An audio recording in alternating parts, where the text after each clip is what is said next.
I got two amazing questions. I never taught arts before, so I'm wondering where to start. And how can I bring quality dance programs when I'm not a dancer? So those are amazing questions because often we are like we're seeing lots of this where people are being assigned drama and dance and they are not drama and dance educators. Um, and I would say you don't need to have that background to be committed to your students. ArtFusion, one of our modules, is about a curriculum walkthrough. And the two pieces that are sort of the most important to know about are the critical analysis process and the creative process, which are the two main, like, two of the main overall expectations in the curriculum documents. And so if you can get familiar with how those processes work, you can start to build your skills in some of those specific areas in drama and dance on top of those things. So, maybe you aren't super familiar with the technique for ballet. That's not a requirement for elementary dance. But you know how to give kids a prompt or a challenge, like, oh, let's create some movement that represents fire. What does fire look like? What does it feel like? And then becoming sort of familiar with the elements of dance or the elements of drama. None of those things require you to have studio dance background. And I think sometimes that studio dance background can sort of interfere with the imagination of a teacher in inviting students to engage in creative movement because they think that dance or theater should look a certain way. And in the elementary classroom, it's really about playing. So that's my short answer to that question. Rachel asked in the chat, I know a lot of people recommend music play online for people in music coverage. Is there something like that for drama? I vaguely remember music play online when I was doing elementary prep coverage. I don't remember exactly what it's like, so I don't think I can answer if there's specifically a resource like that.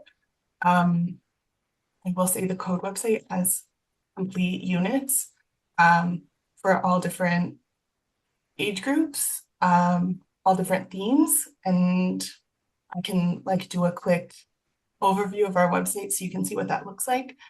I don't think it'll be as this is curriculum expectation 1, this is curriculum expectation 2, because being that the expectations are use the creative amount, use the creative process and use the critical analysis process, those things happen simultaneously, and the way that we explore them is a little bit less theory based, especially in elementary contexts. I see Lorian says, I would like to bring drama and dance to my core French classes for grade 5 to 8 to support language learning and expression. I absolutely love this. This is my jam. My teachables are French and drama, and I spent years in elementary, and I was teaching core French, and I teach ESL in secondary using drama and dance because our body is our tool of communication. So our website for code has improv games that are good for language learning and literacy. We have a unit that was donated by Laurel Bélanger at Queens. She works in the Faculty of Ed. And she created this act like you know what you're doing. So it's games that focus on the body, the brain, and body, the mind, and something. But they're related to language learning. So all of the games are based on bringing the voice, bringing kids into a place of comfort, speaking to each other. And then we've also tagged where do I find those? Yeah. I'm gonna just share my screen because that's way easier than me trying to explain the steps to you. I will also make sure that you get the link to our website. This is the code website. Can you see it? Not yet. Oh. I don't know. Oh, there, it didn't share because I closed it out too soon. Can you see it now? I'll have a look in the chat. Oh, I haven't. I'm sharing my screen. Can you see my screen? Oh, yes, I can. And is there So, a link? yeah, I Is just that sent it? it in the Yeah, chat. I see it now. So if you go to Amazing. the resources section of the website, there's an opportunity to filter for French. Mm-hmm. And then you can see every resource that has been translated for French or that is available for like language learning. And you Okay. can specialize. So if you're working with junior students or intermediate students, junior is probably the best, especially if you're doing 5 to 8. You can see we have like an entire unit, social studies integrated, but also that allows students to use role for speaking in French. Strategies Amazing. like choral speaking and then game, all of the games on our website have been translated to French. Um, yeah, hopefully And that's a quick answer. that's all on that link that you shared. Yeah, yeah, this is Fantastic. our resources section. Fantastic. Thank you. You're welcome. You just gave me Um, homework. but hopefully it's a very exciting homework that makes you feel Yes. inspired. Yeah. I see Teresa said role drama is something we did in teachers college and you can base it on a read aloud book for sure. Looking for stakeholders in a story, like one of my favorite examples for explaining this is little the Three Little Pigs or Little Red Riding Hood, and the students put the wolf on trial. So you read parts of the book, but then you imagine like how does the community feel about what's going on with the wolf? And then the students can take on the role of community members to speak to that context. That's what role drama can look like. So that's great for literacy in any language, and helping students feel like implicated in the world of the book. Melissa, just wondering if the recording will be shared. Yes, I'm with 2 small children and I would like to be able to rewatch in case I miss anything. Thank you for joining us. Yes, we will make sure that these recordings are shared out to anyone that registered, but also posted on the ArtFusion section of the Code website. So that same link, I'll make sure that you get this link as well, but we have a page for everything related to ArtFusion. One of the challenges I noticed from Rachel this year is planning and assessing grade 1-2 drama and dance in a way that aligns with the language they have learned in grade 1 core French. Do you have recommendations for resources to support this? Rachel, can you tell me a little bit more about that? Are they learning drama and dance in French? And that's why the language is not lining up? Or are they, yeah, can you tell me a little bit more about that one? And I'll come back to that Yes. question. Oh, So in our board, sorry, we just changed it a couple years ago. We start core French in grade 1 and French immersion in grade 2 now, which is awesome. But obviously, they're emergent French language speakers in grade 1. I used a lot of actions, gestures, songs, like a lot of like follow-alongs, games, charades, and things like that. But I find it only goes so far. And in terms of assessment, like that language piece is still very, very, very emergent.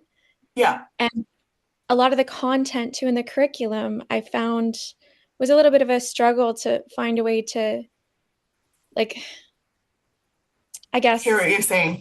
Yeah, all, because they don't have facility in the yeah, language that you're using, it feels yeah, like some of the curriculum expectations are out of reach.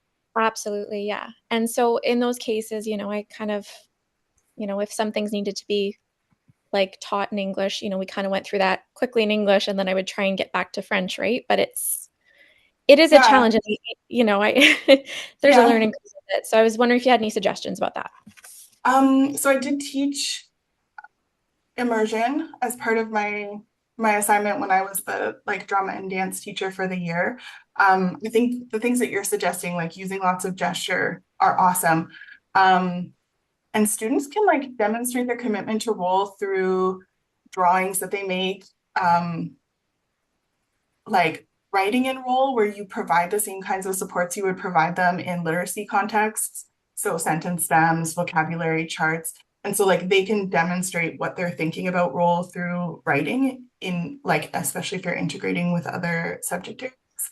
Um, there's a unit on the code website. I'm going to type it in for you. It's called Building a Classroom Community Through Character Education.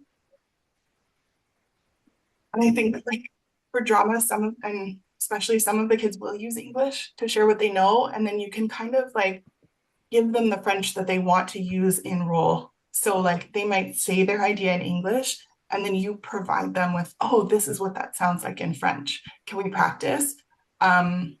You can also do things like choral speaking, where students collectively take a text and interpret it. So then they're using French because this and like understanding the literacy of the poem or whatever it is that you're exploring. But then they're making decisions. And so the decision making might not happen in French yet, but you can still assess that. And then they are still using French to do the speech. So you're kind of like scaffolding their language skills at the same time as you're looking at those things. I don't think that's a perfect answer, but I think it, yeah, we can continue that conversation as well at another time. Hopefully that's like a helpful starting point. Yes, thank you so much. You're so welcome. Thank you for your question. Jordan says, I would love suggestions and resources for how to integrate diverse perspectives and storytelling into drama without appropriating. I love this question. One of my university professors introduced me to this concept of universals and particulars. So if I think about the story of like Little Red Riding Hood, the Little Red Hen, you can talk about themes like empathy. There's all kinds of themes in there that you can pull out. You can talk about class differences. You could talk about limited perspectives. But then so that's got some universal themes. And then I could look at a particular story that I want to introduce students to related to the concepts of class or limited perspectives or empathy that belong to a particular community. I want to introduce those ideas, but I don't want the drama to be about those things. So I start out with my Little Red Hen. I do the exploration of that. Nobody's voice is being appropriated. And then I support students in drawing connections to a parallel particular story. So we have the Little Red Hen as a particular, the universal themes that people can connect to, and then this other particular story. I'm blanking on what an example of that could be, but I will give a real dance example. Somebody who's done workshops for Code, Carmelina Martin, does residential schools and teaches residential school through dance. But she starts out with a very broad universal question. What does a community with children look like? And what does a community without children look like? And so before she talks to anyone about this being about residential schools, she invites students to generate words related to those two themes. So a community with children looks joyful, excited, hopeful. And then she invites the students to interpret those words through dance. And eventually they work through the processes of like the creative process, and they get to a point where they've created something that they can share. And they're able to then compare a community with children and a community without children. And then they'll explore a story about residential school. And so they've explored Indigenous perspectives without appropriating Indigenous dance or needing to do that. So hopefully that concept of two particular situations, like community with children without children and residential school, connect through this universal understanding of isolation or future or whatever it is. And I think that's something like I regularly look at stories and go, okay, who are the helpers in this situation? Who are the other voices that are not like particular to an identity, and how can I invite my kids to explore those voices? Journalists, like healthcare workers, like other community members. And then how can I also invite in the voices of people from the community I'm wanting to engage with? So video content, guest speakers, if possible, and when possible. It's like I feel like I'm in like a race here. Like there's so much that I could share, but I want to make sure that I'm like engaging with as many voices as possible. We have about 2 minutes and 30 seconds left. So Kelly told me music play is really comprehensive, provides full lesson plans and materials, assessment, and school-wide performance material too. I've used it a lot for myself as a music specialist. So my short answer is, yeah, the code website has full lesson plans, unit plans, and materials assessment. It doesn't have school-wide performance material because our goal is to support the curriculum, but we do have like Facebook groups where you can engage with other teachers and ask questions about school-wide performance. And lots of the work that you do in class can generate ideas for those kinds of things. Yeah, Kelly, go ahead. Thanks, Tessa. Do you have any other resources that you recommend that we pair with the code website? So I know for me, I use the OMEA website and Music Play and also some other resources. So what are some really comprehensive ones that you like to go back to?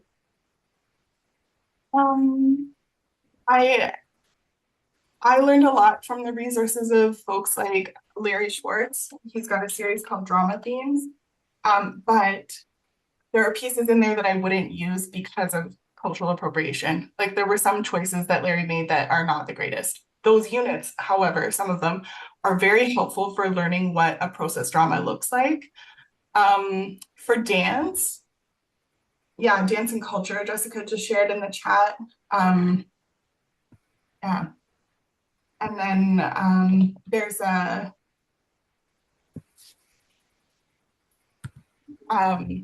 somebody that we've worked with, Kim Erin Spratt, who has a private business, Inspired Arts, and she's got some amazing posters and units as well. Yeah, those are my short answers. But many of the things on the code website are free. And so if people are not able to invest money in resources in order to do this for multiple subject areas, I think that the code website is a great place to start. I'm just seeing some feedback. It is acceptable to have students learn about les danseurs de cerceau, indigenous hoop dancers, and the medicine wheel, and have them create their own dances? It depends on what kind of dances. If you are having them create hoop dances, then that is cultural appropriation. It's going to close. But if you're going to have them think about why hoop dances are created, and then be inspired to think about their own lives and what they can communicate in a similar way. So I don't know what the purpose of hoop dances is, but I know many hoop dances are related to observing animal movements. And so you could invite your students to observe animal movements and then to interpret those in a way in their own body or that's true to their own culture. But you should not be like giving them hoops and asking them to like create shapes with the hoops and then saying that that's the same as indigenous hoop dancing. Does that make sense? Yes, it does. It does. I had a colleague who did something similar, and this was several years ago.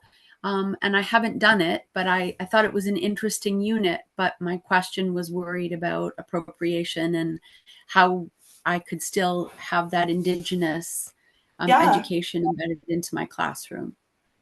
I love that. I love the intention of having Indigenous, like having that connection with indigeneity in the classroom. Yes, artists I'm seeing from Jessica is a great suggestion. And also Code has a document. We're in the process of engaging with elders to revise it. It's called In a Good Way. And it talks about both things not to do, but also things to do, which I know is like a big piece that's usually missing when we talk about Indigenous education. Like we have so much work to do as settlers. So there is a lot of unlearning that we need to engage in and a lot of like foundational learning. This gives us a chance to see like what we can do. Rachel asks, can we talk about assessment? What does assessment look like in elementary drama? How often? Checkmark lists each class. That's a great question. My approach, having taught like K to 6 drama and dance, is often to make a table and put my student's name in it for each class. And then if I'm looking for a specific skill, so for example, if I'm looking at role in grade 1, I might put down things like my success criteria, like uses gesture, uses facial expression, like adds tension to the drama. And then I would code them like 1, 2, 3, or I would code them as like circle, triangle, square. And then as I'm noticing that happening during the activities or during whatever we're doing, I just throw that code in there so that I'm not like, find checklists hard to keep track of, where if I'm like, oh, this kid did this or this kid did this, and then I have an open box in case I want to add like a little commentary or like a quote that they said to remind me, I have that flexibility. Depending on how often you see your class, you may feel the need to do it every class. But you may also just be working on the same skill for like 4 classes. So then you can keep that same chart and just be like, oh, before I didn't notice that with this kid, and now I do. That's going to inform my report comments. Like, I observed your kid doing these specific things. And that may also inform where you think they are relative to the achievement chart. Are they thinking and planning their role and things like that? I also do that for dance. I've done that primary to junior, and then it's very easy for me to keep track of my classes, to put dates on when I've done the assessments, and to know like what I was looking for while I was doing them. Because drama and dance are so fluid and you're often like involved in what's happening. Some of the Tessa, other I things, just want to mention super quickly to focus as well, at least what I do. I focus on the process and not the product. In our last little group session, you were talking a lot about the creative process. That is sort of the foundation of the arts. So in terms of timing, keep in mind that the arts as an elementary teacher are 40 minutes per week. 40, that's it. So number one, yes, you will be assessing more often. However, the assessment is more open and more qualitative. So what I mean by that is I'm focusing on the process. So maybe for the skills this week, maybe I'm looking in terms of role. Maybe I'm looking for your ability to empathize with a character. Maybe I'm looking to see if your confidence is building. I really take a look in my drama classes, especially with elementary students, as you're developing those skill sets. I look first for the soft skills, and I'm very specific about what I'm trying to gauge. And I love, Tessa, sorry, that you had mentioned putting the success criteria. I never use rubrics. I just use the success criteria. You're either achieving it or you're not. And that gives me an indicator of what I need to do to be able to assist. Sorry for stepping in, but the process is really important, because when you think about role, it's like, well, you know what, you're not playing a cat very well, right? That's not what you're looking for. You're looking, are you authentically getting into the role? Are you committing to the role? Are you working outside of your comfort zone, etc.? yeah, so some of the things I code for occasionally are like, oh, they didn't maintain role. So like they were making jokes as themselves outside of the role play, or they were having a hard time, staying in that character, which disrupted the whole group. So then I can notice that as like an element of role. They're not committing to it. I also think that we feel pressured to do like little plays with young kids. You don't need to. They don't need to be learning scripts in primary at all. And that doesn't come into the curriculum until like around grade 7 and 8. So one of the tools that we have on the code website is the scope and sequence document, which gives you a really clear picture, grade to grade. What are those skills that they're building? What are they supposed to have learned already, depending on who they had as a teacher in the past, and where are we going? When you get to that part where they're learning scripts and they're taking role and like performance a little bit more seriously, then you might be like co-creating success criteria with students based on those things. The self-assessment And play building a a role sense of for community. students. Yeah. Sorry, I don't know what it's like. My internet is not great, guys. I apologize. I live in the woods. But I don't want to skip over the sense of community, because essentially in the arts, specifically dance and drama, we're building those safe spaces. So you want to let students know, part of your mark or your assessment in dance and drama are how you're supporting others in their roles. Are you being a great audience member? Do a self-check, right? So yes, I'm sorry, I didn't mean to cut you off. You're going to talk about self-assessment, but are you helping your friends to move forward? I love, 2 stars and a wish. What are 2 things your friends did really awesome? And what's one thing that could be a suggestion ongoing? Sorry, I could talk about this for like 10 days. No, but I think it's really helpful also if you are consistently offering sort of whole group feedback as your like assessment for learning. It means that The kids are starting to pick up on that vocabulary, which is another one of your curriculum expectations. You don't need to teach that explicitly necessarily, depending on what language they're learning in. You might want to put on the board some success criteria, like, oh, what makes a really good tableau? Exactly. Low risk, high reward. And then when they go to do their 2 stars and a wish, you praise them for being specific. Oh, I really liked the way that your comment, your wish, or your star was so specific and based on the things that we've been talking about. And if you do sort of that whole group praise, it gives all of the students information about what they're aiming for, without like centering out one student as like the star. And that's a valid form of assessment as well, is that assessment for learning. You're giving them feedback in the moment. And so, Rachel, your question, does self-assessment play a role for students? Yes. Most of the assessment tools on the Code website, not all, but many of them are self-assessment, because how do I know internally what my student is doing when they engage in role? They're going to have a much better idea of how committed to the role they were, the kinds of internal thoughts they were having as that character. How do I judge the level of empathy that they had for this character? Like, it's not something external, so that self-assessment piece is critical. And I think that also gives students a little bit of ownership over their learning. And then maybe I love silly questions. Do you find you need, appreciate individual duotangs for students in drama? Is there a paperwork element? For their self-assessments, I don't see any problem with you using a duotang if you want to keep track of their self-assessments. Historically, I carry around lots of the paper, but that might be a much like, man, I wish I thought of this. A much smoother way to keep track of your students' engagement with their stuff. I don't think there's a problem with that at all. And for reflective journaling, like if you're asking if there's a paper element, unlike other subject areas, no, they're not doing worksheets, right, Tessa? It would be more, I like to keep for dance and drama, an ongoing journal to journal how they're feeling about their progress, how their growth, how that went. I also always use cross-curricular elements. I teach core on purpose so that I can squish all my subjects together. So for example, when I'm doing drama, it's usually tied to something else that we're doing at school. So if our novel study happens to be Wonder, how might this character feel in X situation? How might the character feel when he's the person that's left out? So you're able to teach kind of those soft skills through drama. The sad part is that, like I mentioned earlier, you have a very short amount of time for drama, but when you're able to cross-curricularly tie it to other subject areas, you can make it part of your arts-based learning and your programming in your classroom. Also, the Larry Schwartz book you suggested earlier, Tessa, I'm going to try to find it to put it in the chat.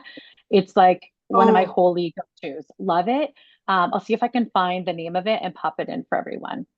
Yeah, I think it's like Drama Themes, and then he's got like a bunch of different versions. My favorite was Drama Themes 3, which I think you can still get on Amazon.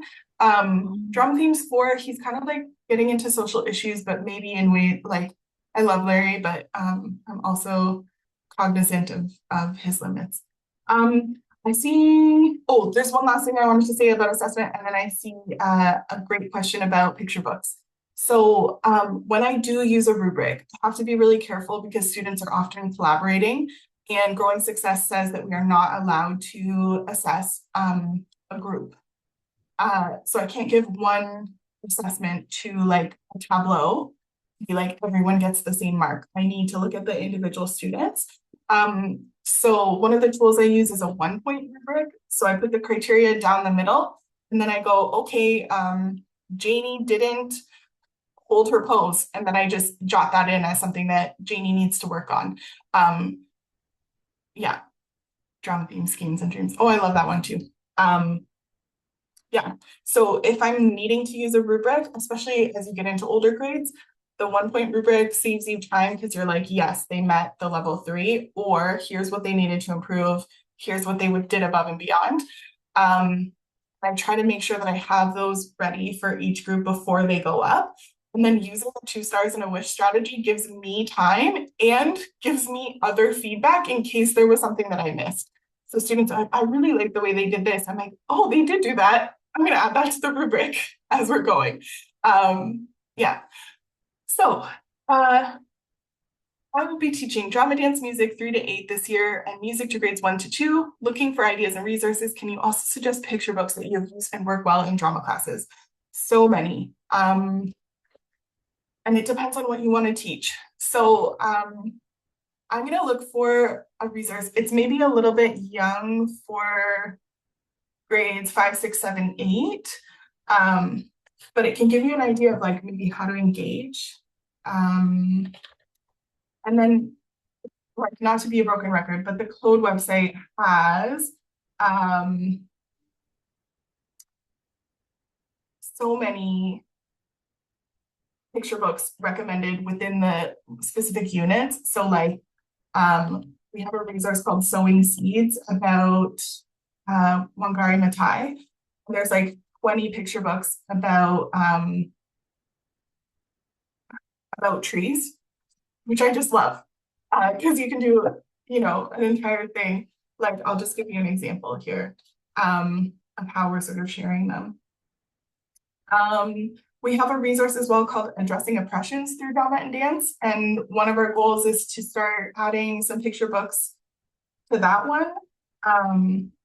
So if you're wanting to like engage your kids in learning about ableism, then we'll have some books that are related to building empathy for students with different access needs or with complex access needs. Yeah, it's really hard for me to be like, yes, this is the book. But if you happened to have a topic that you wanted me to give you a book for, I could do that. There's, yeah, like whenever I look at a picture book, I'm like, who are the potential characters? Who are the people that are not really like central to the story that could become roles for my students? And Jessica says, alternatively, I read a story without pictures and have the students illustrate it with their bodies. I love that. There's like wordless picture books are amazing for this. One book that's great for junior intermediate is called The Arrival by Sean Tan. It's like a graphic novel almost. And I pulled out different chapters, even with secondary ESL students, and talked to them about like how the character felt at different moments. And they might create like tableau and try to get into the heads of some of the characters. And it's a generic enough book about departures and immigration and refugees that it isn't tied to like one specific identity, which is really cool and really like kind of leaves out the piece about appropriating. Yeah, it's really just about somebody having to go somewhere else and experience something new for the first time. A new place. I have one junior class for drama coverage in total isolation. I only see them for drama once a week. How would you plan your year? Big ideas. How do you organize your long range plans? I have a sample long range plan. If you email me, I'll be happy to share it with you. I'm hesitant about posting it on the Code website because it is my personal one and it kind of cobbles from a few different sources. I start out by asking my students what they're interested in. And then I try to build units around topics that might be interesting to them. I also look at like the elements of drama. So maybe in unit 1, I'm going to be really, or like unit 2, because usually you do like ensemble building at the start of the year. Unit 2, I might go like, oh, I really want to focus on like developing their capacity for role, because that's going to be the most important for the whole year. And then unit 2, maybe I'm going to focus in on like, can they create tension or do they have a sense of time and place? Those things are going to show up in every exploration that you do, but for assessment, you can focus in on that one thing and like try to build their skills in that one thing. I also think seeing them once a week, you could choose one unit and it could be like half the year, or like an entire report card could be that one unit, like, or that one story drama or one process drama. I love this one we have called Building a Community. Let me grab the link for that. Jessica, do you have anything you want to add about long range planning? I know that that's like something that you teach your teacher candidates Yeah, about?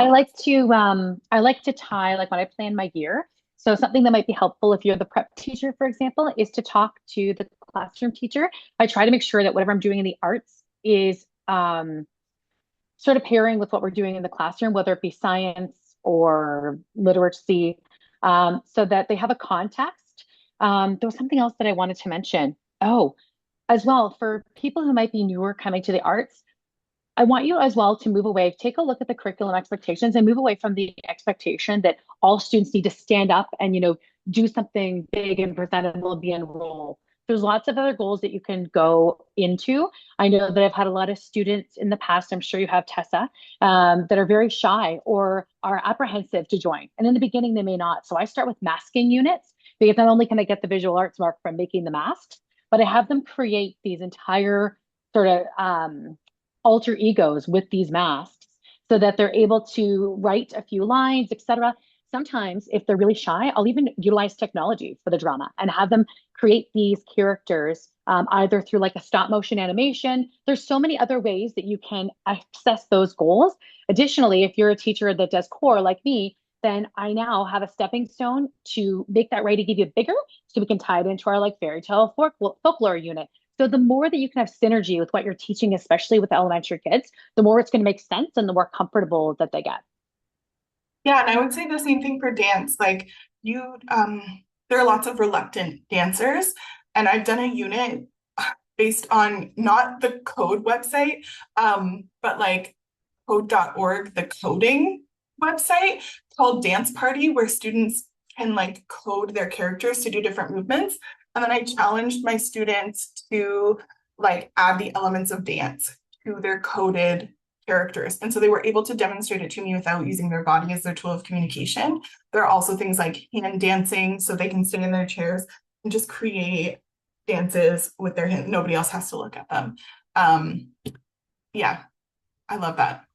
I love the coding. I forgot about that. If it's okay with you, Tess, I'm just going to answer. Amanda Yes, had asked please. to explain about the masking. So I do like the 3 steps. If you're teaching all of the art, I always do this masking activity. So I get them to do the masks. We've talked about the alter ego. Then I have them first find some sort of a sound. So whether that sound happens to be a rhythm they've created with musical instruments, because I teach music as well, that goes along and would sort of illustrate that character. Or I will have them pick a song. I usually like no lyrics to set the mood. So now you can start talking about the mood of the character. If my character is Cinderella and she's coming in, that character that I've created is not going to have, very mysterious, alluring music like a witch. If my kids are primary, I'll have them base it on a character that they already know that they can relate to. If it's junior, I have them create their own character. Now, once they have the music and they have the character, that's when I have them. So that's the dance portion. Have them create some sort of movement that comes with it. And then the next step, because now you've fully embodied this idea of a role, then you can put them into small groups and see how those characters interact together. And you can give them different scenarios. I like to have little cards that they pull. So all these characters are lost in a forest. So now you're working in the improv. So as Tessa had said, you're very slowly working on specific skills. And it could take you a month just to do one specific skill. Amanda, I'm not sure if that helps. But again, I'm happy to put my email in as well. This is my favorite unit to do if you'd like to connect.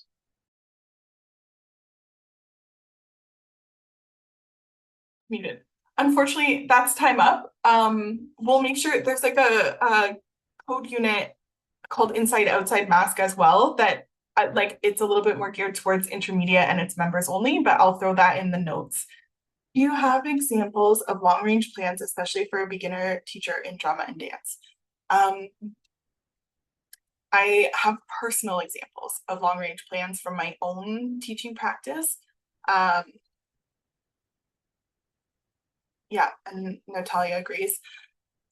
I think part of the challenge around putting out long range plans as a subject association is that your long range plans need to be highly responsive to your students, because you might have a group that's like super enthusiastic and then all the things that you do can be really like high energy, high engagement. Or you might have a group that are really reluctant, and then you might try one of those high engagement things and it falls flat and you feel like for the rest of the year you don't know what you're supposed to do. So I am happy to give like recommendations of units. And actually our first 5 lessons that we're putting out, so for primary, junior, intermediate, and we did senior rather than kindergarten for drama and dance, the last lesson in each of those is going to give you some ideas of what's next. So you'll have your first 5 lessons, help you establish some routines and get your students settled. And then by the time you're done those first 5, there's like a list of like code resources or other ideas for where you might go next. And then you can kind of judge based on where your kids are at, like what makes sense. I'm happy to share. Additionally, like there's 2 different ways, as we were talking about in the other session, Tessa. If you are teaching your own dance and drama, say if you teach a core class, for example, like I do, your long range plans for dance, drama, arts, etc., should mirror what you're already doing in the classroom. So if you're doing a novel study, you're taking a look at, for example, the way a character might be developing or feeling throughout the book. The more that you can connect your subject areas, especially with elementary children, the better. If you are the person that is going to be coming in to do prep, because often those are subjects that are prepped out. And if they are prepped out, I would highly recommend getting together in that week that you go back to school with the actual classroom teacher to see what they have planned. Again, to make sure that you mirror what they are doing. Now, this will help you with also your classroom management as a prep teacher coming in and being the new person coming in. You have that something in common. Oh, I hear that you guys are reading Wonder. Tell me a little more about that story. Excellent.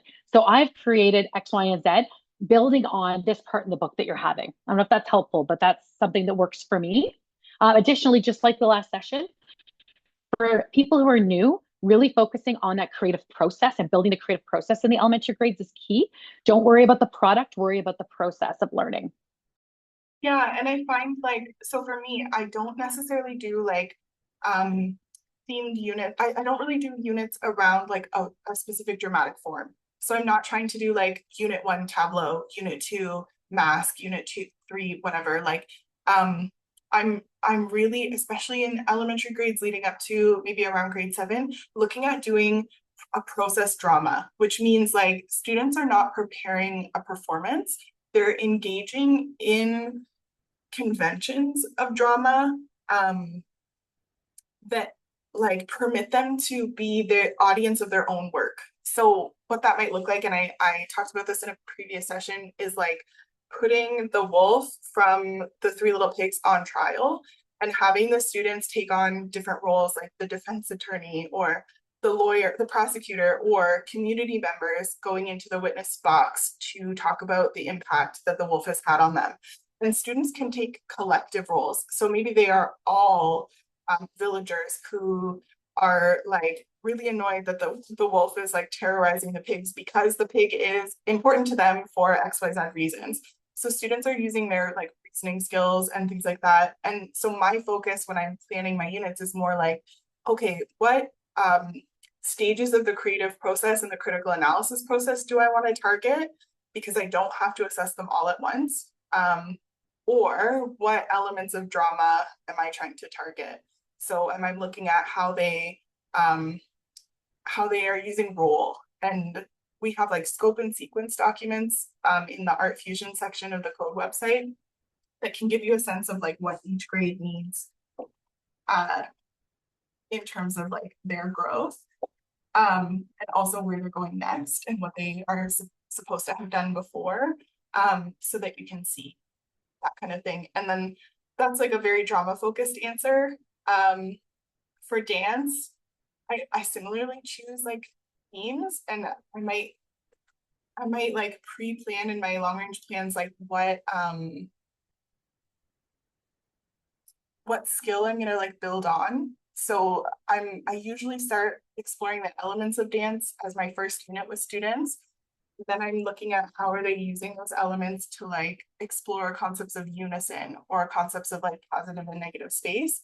But I do it within like units that are exciting for them. So I usually go through the code website myself and go, oh, this one is appropriate for this age level. It's meeting these curriculum expectations. And my kids will be really excited to do a whole unit on heroes and villains. Or, oh, my kids will be really excited to like explore dancing the life cycle of the animals in the habitat that they're exploring in their grade 4 science class. So I kind of build it that way. Like, yeah. So all that being said, if you are like really like, I'm a beginner, I need something, can you give me a model? You feel free to email me. I'm gonna stick, it's already in there, but I'm gonna stick it in the chat in case that's something you feel is urgent. But I will say I have shared my long range plans, and then the same people have asked for long range plans again on Facebook pages, which is really demoralizing. And only in the sense that I know that giving those plans, like, it's so personal what you feel comfortable teaching or what you feel like you have the skills for. One of the best ways to like build your muscle of teaching drama and dance is to explore high quality resources that other people have already made. And like, those are freely available on the code website for you to explore. I'm gonna, I don't know why I'm laughing. I feel like it's because I feel like I'm like just a salesperson, which is not the case. I got involved in code as an undergraduate student and was so blown away by the people doing the work. Anyway, so on our website, there's 2 ways to get to the resources. And then we have a filter. So let's say I'm teaching primary dance and I want unit plans, I can filter. And it will show me, there's my first 5 unit. And if I go to that 5th lesson, there's a what's next section. So here are some other units. Here are the ones that you started to explore during those first 5. And then here are lots of other options that you could explore in primary that would be appropriate. But I also would go through and be like, oh, I'm interested in empowering community helpers because that is social studies integrated. As I can see over here, and it's available in French for my French teachers. So when I open that one, this one is drama and dance integrated as well. You could focus only on the dance pieces or only on the drama pieces. And like for some classes that could take 3 months, especially if you're only seeing them once a week. So then to say, I feel like people feel pressured to like have something new planned for every month, but like the assessment that you're going to engage in, especially in drama and dance, is pretty consistent across the year. Like you don't have like a specific science unit that you have to attack. Yeah. And then we also have this feature of resource tags. So if you're like, I'm a core teacher and I want to get into critical literacy, but I want to make it like engaging for my students, you can look at what resources are critical literacy. I'm working with our web developers, but this function is a little bit less like elegant. So you have to check like, oh, what course is it for? What age group is it for? It doesn't filter quite as nicely, but you're able to sort of look through and be like, oh, okay, there's a junior one here about exploring emotion and interpreting symbols in dance performances. And then like students interpreting their own stories. So that could be the jumping point for students writing personal narratives, that kind of thing. So that's a very long-winded answer, I think, to your question about long-range plans. But hopefully you understand a little bit why it's like, I feel like we would need to dedicate a significant time in creating like a variety of long-range plan models. Whereas I think like more if you're lost about where to go next, our board exists for the purpose of supporting educators. So if you send us an email, I'm so happy to point you to someone in your region who can help you like plan a unit where there's a guest artist visiting, or talk through with you like what feels comfortable for you and then make recommendations. What else was I gonna say, Jessica? Read my mind. Oh, I was gonna say one time somebody reached out over a Facebook group and was like, hey, I need help with planning. I'm really overwhelmed. And I was like, hey, please call me. Like nothing gives me more joy than supporting drama and dance educators or educators that are not specialists to feel excited about this, because like students are so like amazing when you put them in those spaces.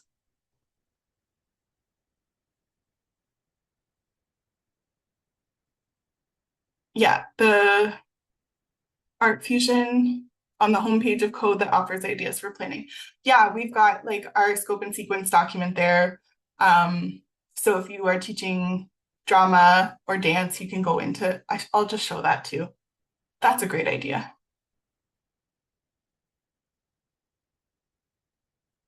One second. Are there other questions that folks have while I'm queuing that up?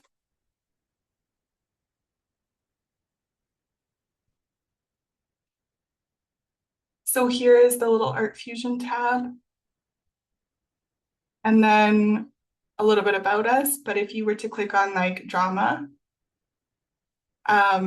you've got a brief curriculum walkthrough, the elements of drama, posters that are free and you can print yourself, the drama scope and sequence document, creative process posters, critical analysis posters, and then a guide for best practices teachers and artists working together. And then Code has put together some other resources with ideas about teaching the critical analysis process, like how do you get started with students? What are some ways that you can introduce it? And then we're starting to populate here our first 5 lessons. So we have primary drama, junior drama, and primary music, or sorry, primary dance. And then elements of dance descriptors. And so I've tried to label here things that are for members only. The reason that some things are only for members is because they were paid for by member dollars. Are there such things as direct support groups or weekly informal calls from Code like today's Zoom call that can help others throughout the year in terms of planning or learning how to mark the arts for beginning teachers? Yeah, we can definitely do informal chats. And then we also have Facebook groups. And we have ones that are general. And then we have one for French. And the more questions people ask, the more answers we'll get, and the more this will hopefully show up in people's feeds. Yeah, our social media, we post upcoming things. Fireside chats are super easy for us to host. Like, we just have to have some time available. So if that's something that's interesting to beginning teachers, I would love to have those for you. And I'm sure other folks on our board would be happy to support those as well. We have about 3 minutes left. Are there any other? Can I ask a quick question about Code membership? Yeah. I was out of the profession. I was out of the classroom for 6 years as a ELL teacher, but I'm coming back in, and I used to really participate in Code and I loved it. But I see that I'm not I can't log in again. And I don't know, I guess I would ask our arts department if we have a Code membership. That's probably what I need to do. I just think I've just answered my own question.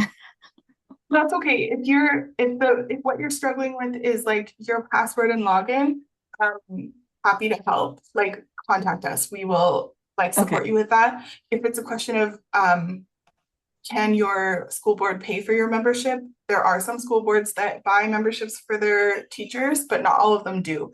And the membership is like $50 for the year, but then we do free things like the thing with Patrice Baldwin. There's like a free dance masterclass at our conference, and like a reduced rate for our conference and things like that. So you have to get it through. You can get it independently, Natalia. Some school boards have it, and when you go to register, I think there's a link that tells you whether or not your school board is paying for one. Thanks, Janet. I'm glad you think so. We don't often get direct feedback from members about what it's like. I've been trying to do a survey, but I also send out a monthly mailing as the president to our members with a community notice board. So if there are things going on in the community that feel like they would be beneficial, those go out, and then highlights about new resources, like a resource spotlight every month, and upcoming events and things like that. So we really are trying to build community, and that was the foundation of how Code started, was a group of teachers in the 70s who felt isolated and wanted teachers to be supported. But yeah, thank you so much for your questions and your time.